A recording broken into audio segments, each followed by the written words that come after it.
Tariq Ali, the prophet of student revolt, is home.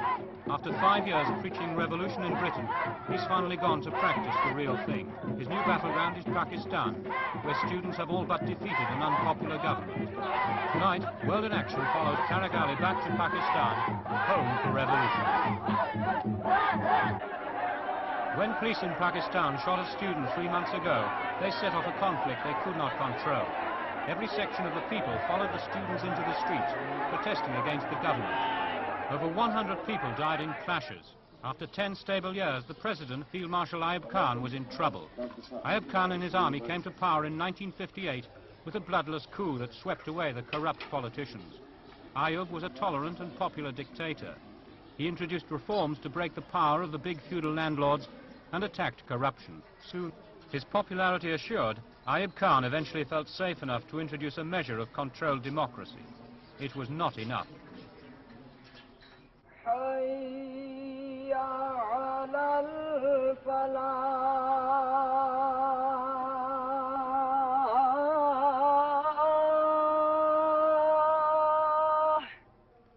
Pakistan exists only because of the religion of Islam. In 1947, the Muslims of India broke away to create their own country. They called it Pakistan, land of the pure in faith. Today, Pakistan is the 5th largest country in the world, but Islam has not solved its problems. Most of its 120 million people are wretchedly poor. A typical housing area for skilled workers. This one houses a railway mechanic and his 9 children. He earns £2 a week. 3 months ago, the people began to turn on Ayub Khan. His revolution had gone sour. Corruption had crept back into public life, and some of Ayub's relatives grew suspiciously rich. Each year, the contrast became more stark. Today, 3/4 of Pakistan industry, banking and insurance is controlled by only 20 families. 3/4 of the people are illiterate. There is no free press and no right to strike. Opponents of the regime were silenced in prison. Even the fatalistic Muslims could not accept that all this was simply the will of Allah. Soon, Pakistan's privileged middle classes joined the struggle for reforms. Revolutionary fervour even reached the cricket pitch. In the first test match against the MCC last week, Pakistan's opening batsman was student leader Aftab Gul. Now, you're a student. What role have the students played in the present agitation in Pakistan? I feel that the students have been the backbone of the struggle.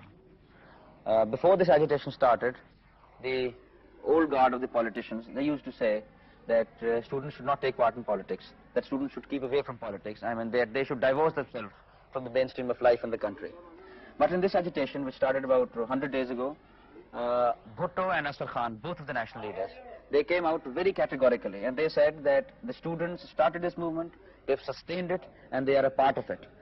And in fact, Bhutto and Asghar Khan have both said that any agreement reached between the president and the opposition parties, which does not have the confidence of the students, will be meaningless, because this struggle was started by the students, and as I say, it was sustained by them. In fact, it started with the killing of a student in Rawalpindi. But shootings, jailings and curfews couldn't silence the rebel students. By their thousands, they took to the streets.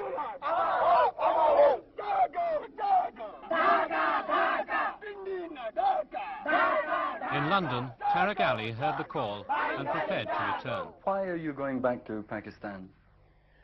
I think essentially because the struggle which is taking place in Pakistan at the moment is a very, very crucial struggle, and any Pakistani who happens to be a socialist should go back and try and see the situation for himself.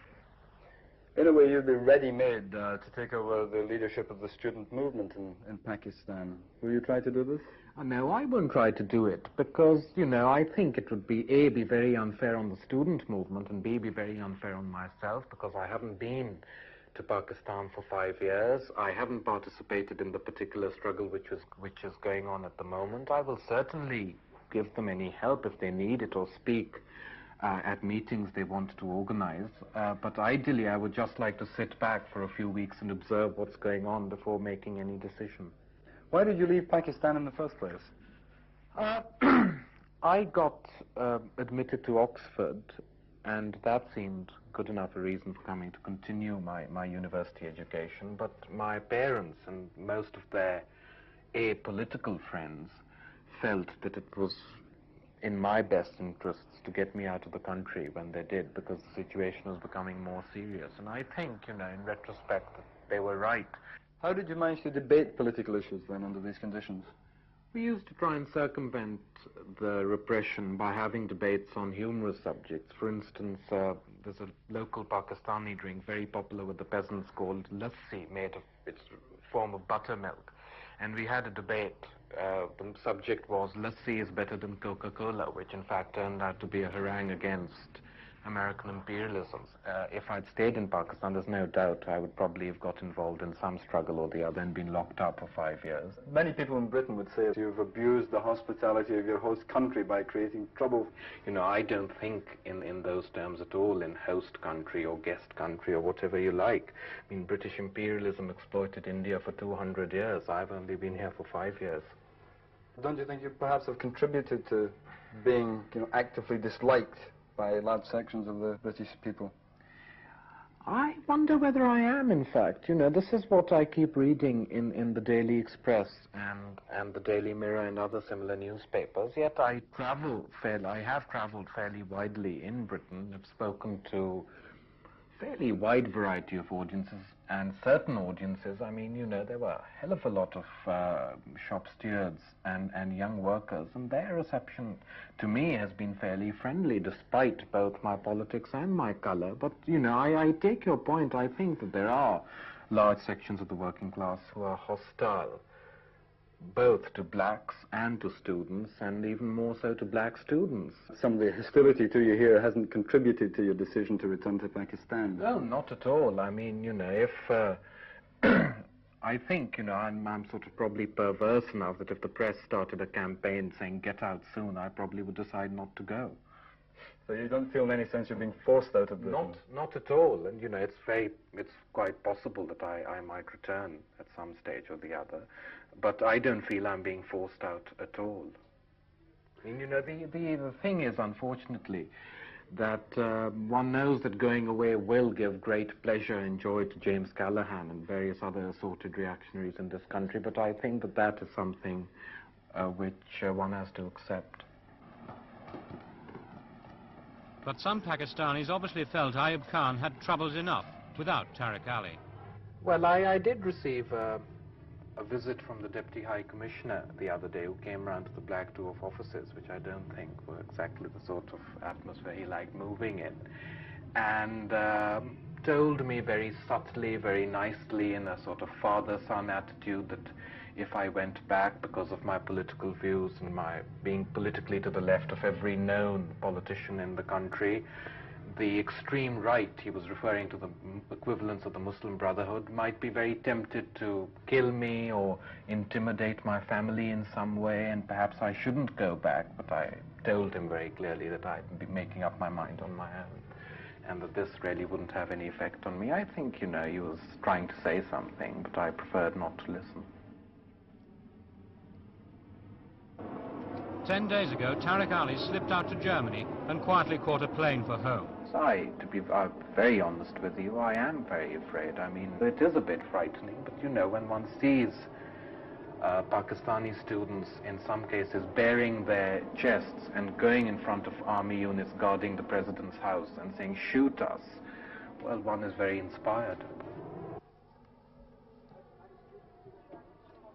When Tariq Ali's plane reached Pakistan, the Ayub regime was tottering and loyalties were confused. At Karachi, airport officials recognized him immediately, shook his hand warmly, then called the police. After half an hour's questioning, he was free to join his family.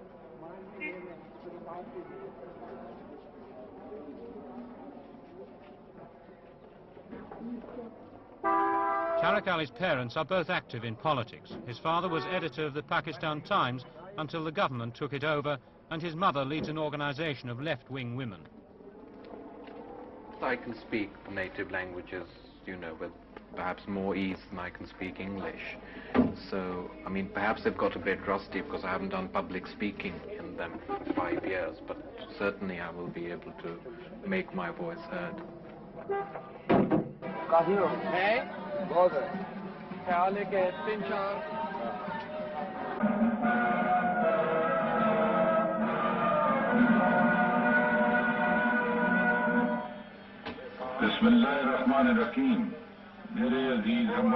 On the day Tariq Ali arrived, President Ayub broadcast to the nation. He agreed to meet the opposition, release political prisoners, hold free elections, and stand down as president at the end of the year.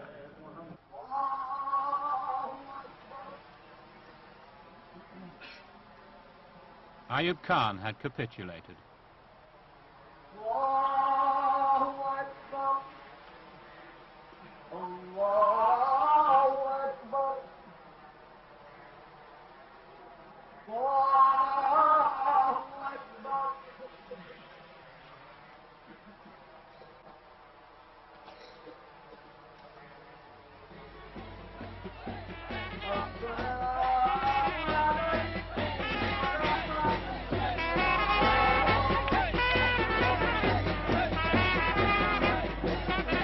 All over Pakistan, people took to the streets to celebrate. In Dhaka, capital of East Pakistan, the Student Action Committee called a mass meeting.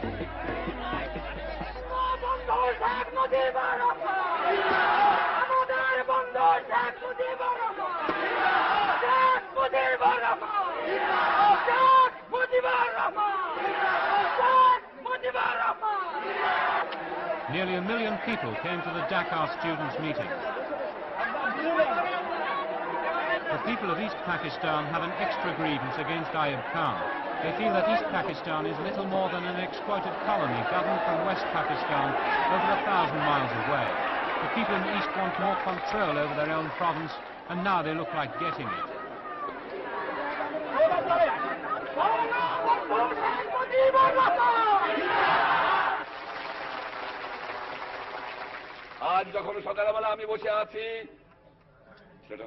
The chief speaker at the Dhaka meeting was Sheikh Mujibur Rahman, the leading East Pakistani separatist.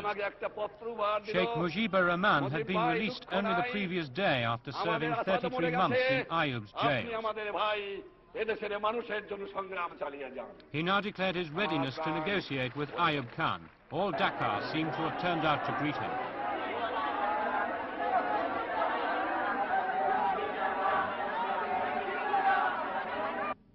Also in Dhaka that day was the 86-year-old Maulana Bhushani, a leader of Pakistan's overwhelming peasant majority. Although the Maulana is a Muslim holy man, he's also pro-Chinese and has spent 28 years of his life in jail. He has refused to join talks with Ayub. When the oppressed sits down with the oppressor, he told us, the oppressor always prevails.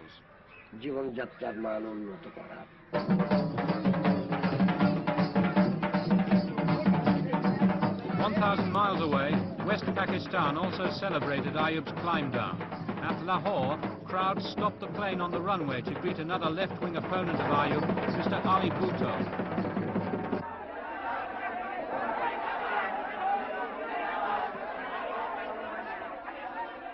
In Lahore, that same excited weekend, 100,000 people came to hear an independent politician without a party, Air Marshal Asghar Khan.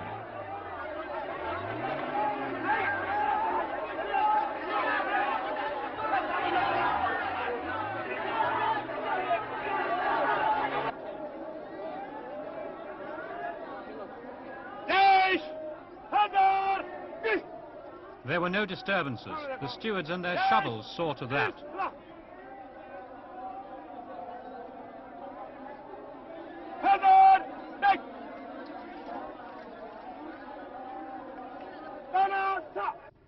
We asked Bhutto why he was jailed.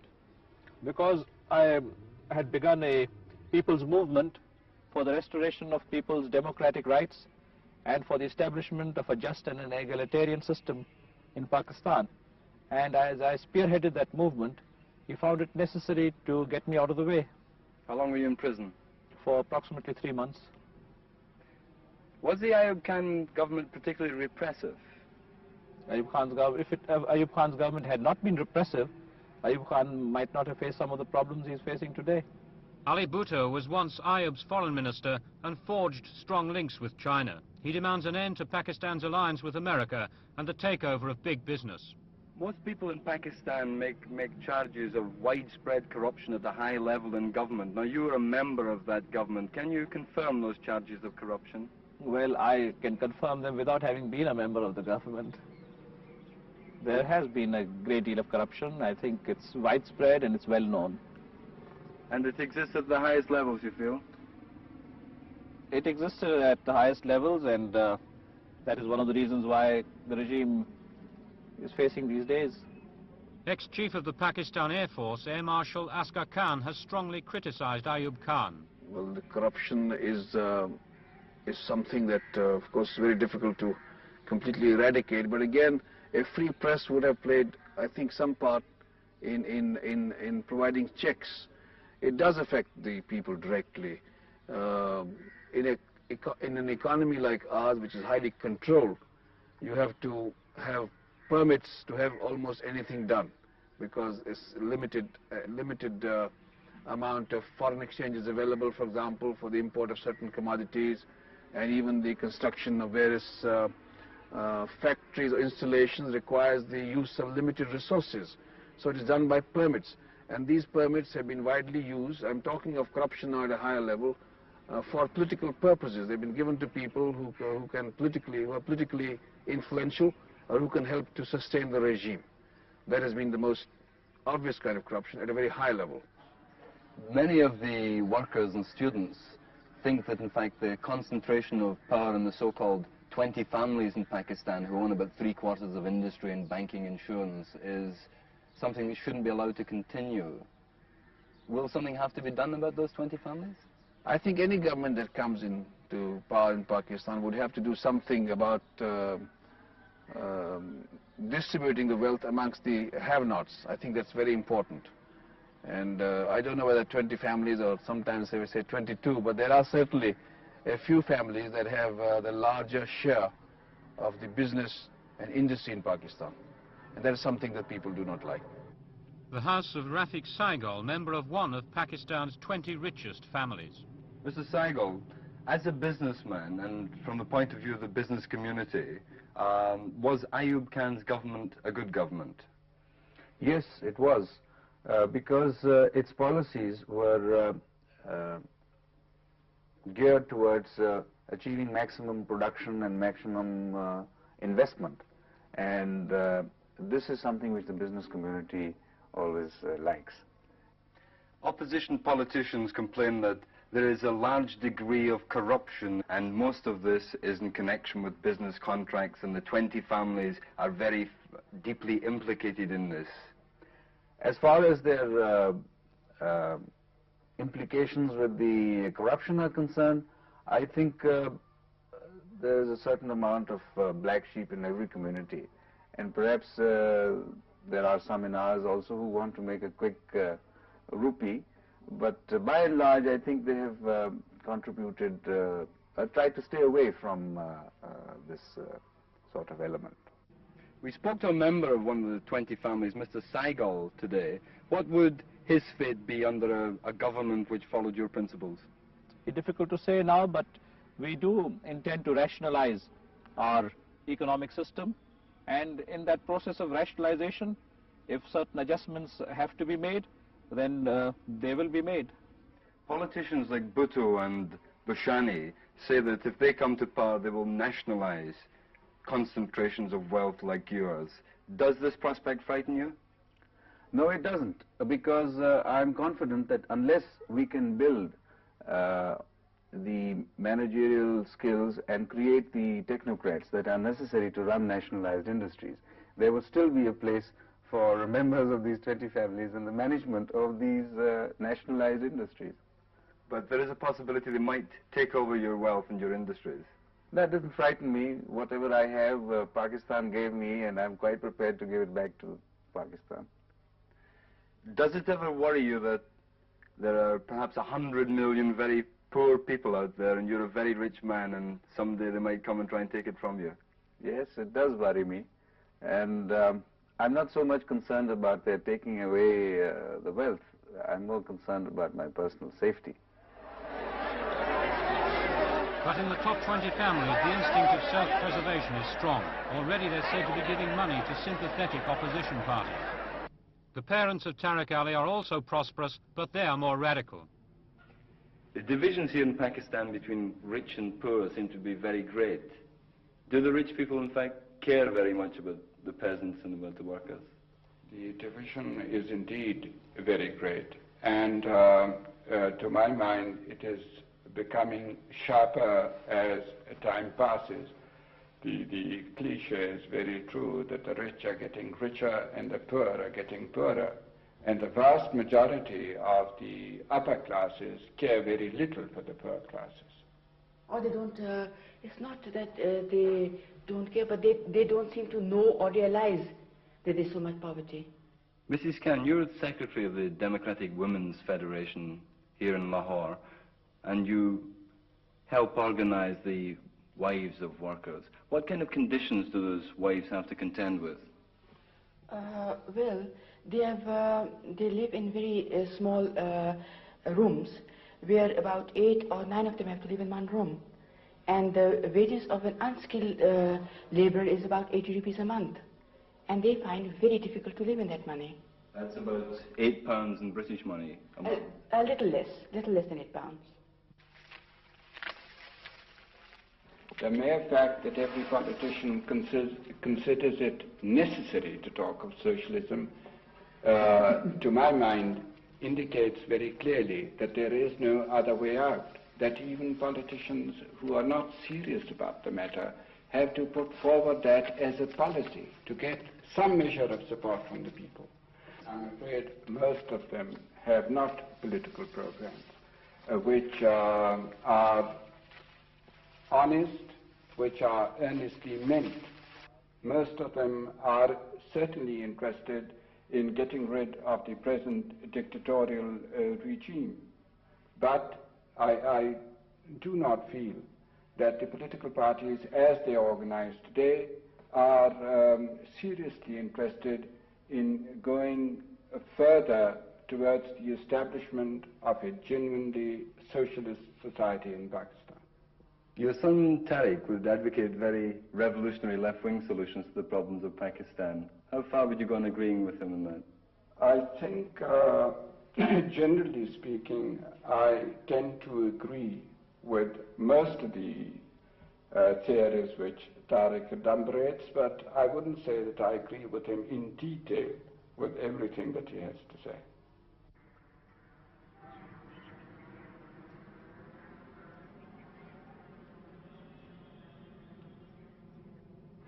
I've been here a week, and what I've decided after this stay is that my political future lies in Pakistan.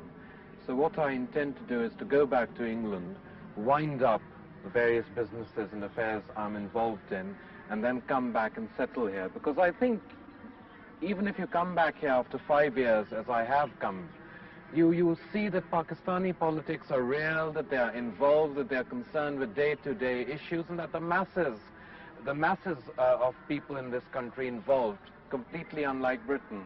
Whereas in Britain, politics always had the element of the unreal about them. And I think that after discussions with various political leaders, with various political tendencies, I've decided that I must return to Pakistan to help build a strong socialist organization, well organized in the factories and in the countryside and in the universities, so that we can do some serious political work here. Will you be sorry to leave England after 5 years? I think I'll be fairly sorry, but I think that a large majority of the British population won't.